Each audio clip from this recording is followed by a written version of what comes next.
Bonjour à tous et bienvenue dans l'émission Case et Confort, votre émission consacrée à la maison. Au programme de cette émission, 2 sujets. Nous allons parler d'un nouveau matériel pour la maison, mais avant tout, allons à la rencontre de l'équipe de TF1 qui est venue réaliser chez nous l'émission Du côté de chez vous, et c'est les Maisons de la Réunion qu'ils ont décidé de mettre en valeur. Rencontre.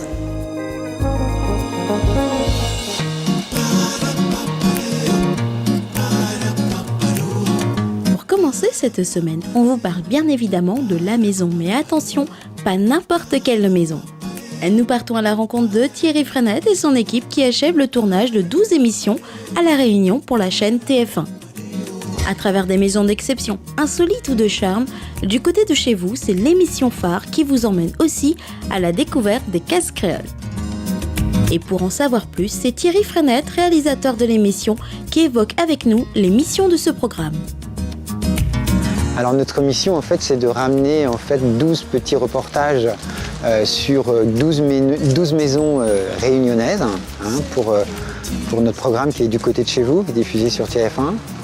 Donc le principe c'est un peu toujours le même, c'est d'essayer de raconter une histoire autour d'une maison et de croiser cette histoire avec celle de son propriétaire. En fait on a démarré cette émission il y a 18 ans maintenant. Avec un format qui était extrêmement court, puisque au départ, je crois que ça durait 15 ou 20 secondes. Et année après année, le programme s'est rallongé pour arriver à un peu moins d'1 minute 30 aujourd'hui. Et on a toujours pensé que ça allait s'arrêter. Et en fait, année après année, le programme a été reconduit. Et voilà, pour la première fois aujourd'hui, on se retrouve à La Réunion. Une belle histoire, mais également une chance pour tous ces propriétaires de pouvoir faire découvrir leurs cases au reste du monde. Justement, parlez-nous de ces 12 maisons que vous avez sélectionnées. Elles sont toutes très différentes. C'est-à-dire qu'il y a des maisons qui sont des maisons anciennes réhabilitées, d'autres maisons qui sont des maisons neuves, qui ont été conçues, pensées, réalisées soit par le propriétaire, soit par un architecte, soit par les deux. Ce qu'il faut en fait bien comprendre, c'est qu'on ne cherche pas en fait à filmer de belles maisons entre guillemets, mais à filmer des maisons qui ont une personnalité, qui ont une histoire. Et 12 maisons égale 12 histoires complètement différentes qui racontent différents aspects de la vie des propriétaires, de leur goût, mais aussi de La Réunion forcément. Tout ça paraît très prometteur. Vous voulez un avant-goût ? Ça tombe bien. Toute l'équipe nous reçoit lors d'un tournage sur une de ces fameuses cases au centre de Saint-Pierre. Mais je n'en dis pas plus, je laisse Thierry vous raconter son histoire. Cette maison, elle est particulière, j'ai envie de dire, elles le sont toutes, mais celle-ci l'est peut-être encore un petit peu plus puisque c'est une maison d'artistes. Alors Alain, pour retracer un peu l'histoire de la maison, habite le quartier depuis très longtemps. Il passait tous les jours devant ce grillage là, qui est derrière nous. Et il disait, il y a vraiment une très jolie case créole typique derrière ces murs. J'aimerais bien la visiter, j'aimerais bien, pourquoi pas, l'habiter. Et un beau jour, il s'est donné le mal d'aller voir la propriétaire et il a réussi à la convaincre. Et maintenant, il habite ici. Alors, c'est plus qu'une maison en fait, c'est un lieu de vie, c'est un lieu de travail. C'est en fait à la fois l'endroit où il passe du temps personnel et c'est aussi sa galerie d'artistes en fait. C'est là où il y a ses œuvres. Pour en savoir plus, sachez que les émissions seront diffusées à partir du mois d'avril. Après près d'un mois de tournage aux 4 coins de l'île, y a-t-il une maison en particulier qui vous a marqué ? Il y en a qui m'ont marqué d'un point de vue architectural. Je pense à une maison de type indonésienne qui est bon, c'est du rêve, c'est de la carte postale. Et puis il y en a une autre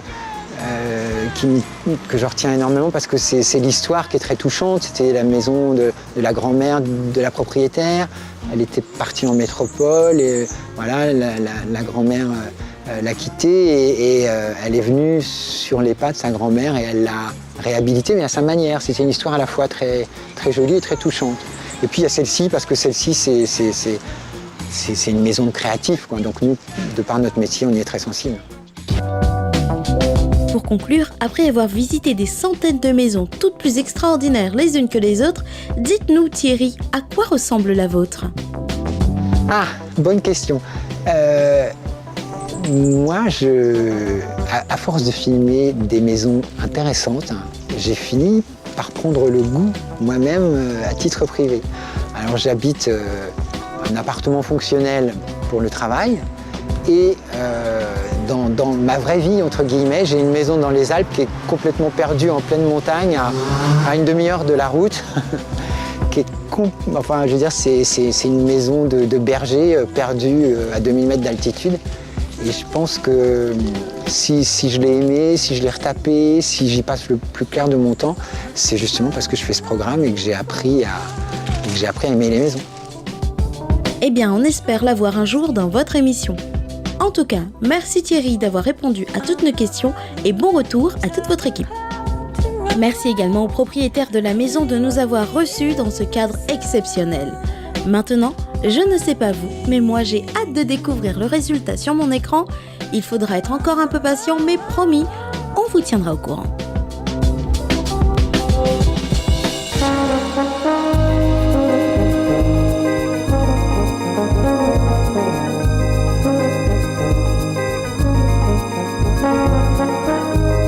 Maintenant, intéressons-nous au confort de notre maison. Vous le savez, le salon de la maison approche et c'est toujours l'occasion de découvrir de nouveaux appareils. De meilleures saveurs et un gain de temps, voici les deux objectifs que remplissent les machines que nous allons vous présenter. Écoutez, préparez-vous à la dégustation. Nous poursuivons notre petite escapade direction Sainte-Marie pour parler cuisine. Pour ça, rencontre avec Corinne, une habituée de notre émission. Aujourd'hui, elle nous présente 2 produits novateurs qui seront présents sur le Salon de la Maison 2015 en mai prochain.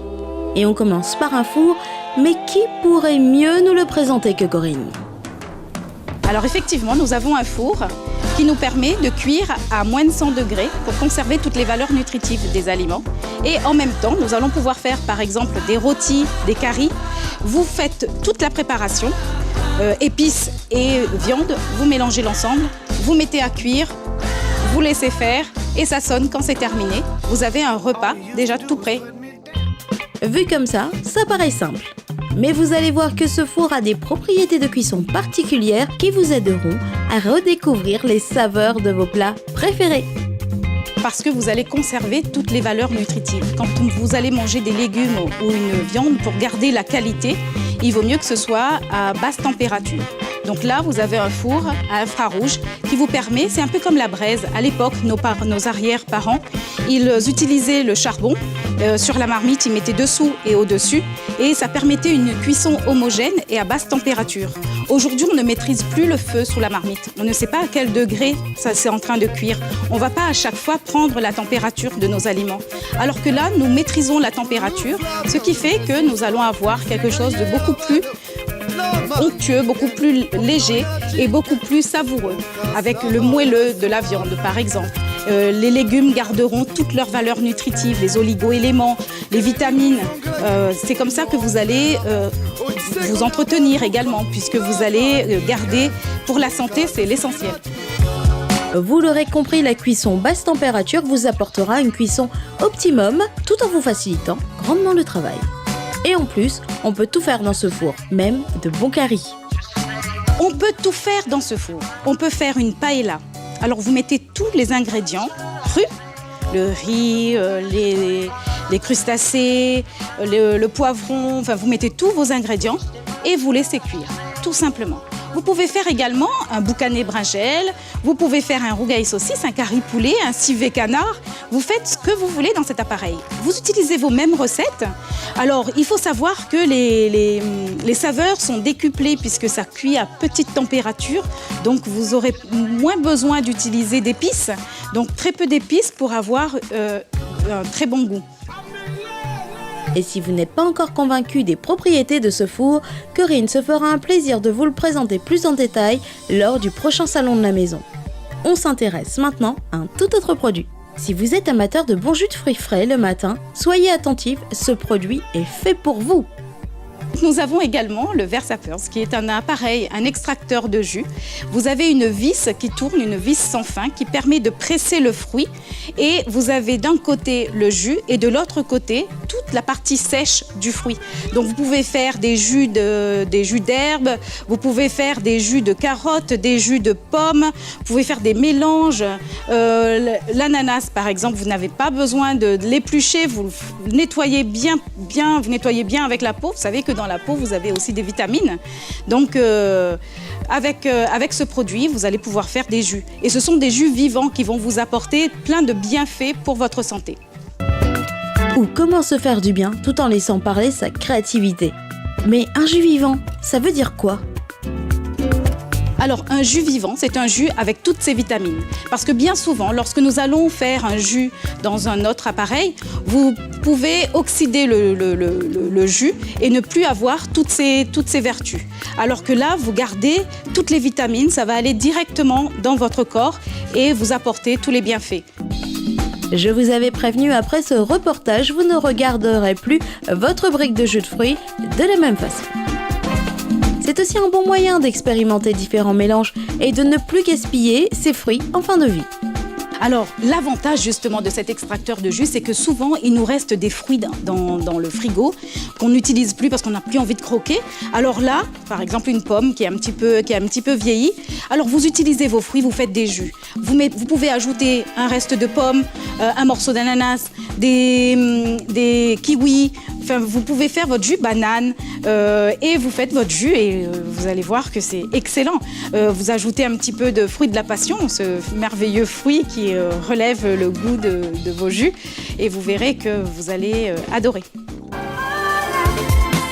Justement, on a eu la chance de pouvoir goûter et l'avis de l'équipe est unanime, c'est excellent. Mais le gros avantage de cet appareil, c'est surtout que vous n'avez plus à éplucher vos fruits le matin tout en profitant pleinement de toutes ces vitamines. Pour les pommes, pour les kiwis et tout ça, vous n'avez pas besoin d'éplucher. Cependant, pour les agrumes, je demande quand même à ce qu'on les épluche parce que vous avez l'amertume que vous retrouvez après dans le jus. On peut boire, mais il faut l'aimer. Et c'est sur ces images que se finit notre voyage culinaire. Merci Corinne pour tous ces bons conseils. En tout cas, voilà 2 appareils novateurs qui trouveront certainement une place dans votre cuisine et que vous pourrez facilement utiliser au quotidien.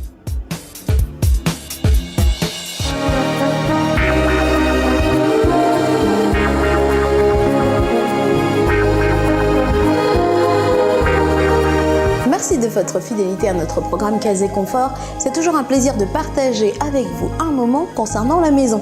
On se retrouve comme d'habitude la semaine prochaine pour de nouvelles bonnes adresses et de nouveaux projets pour notre maison. En attendant, on se retrouve sur notre page fan pour tout revoir en replay.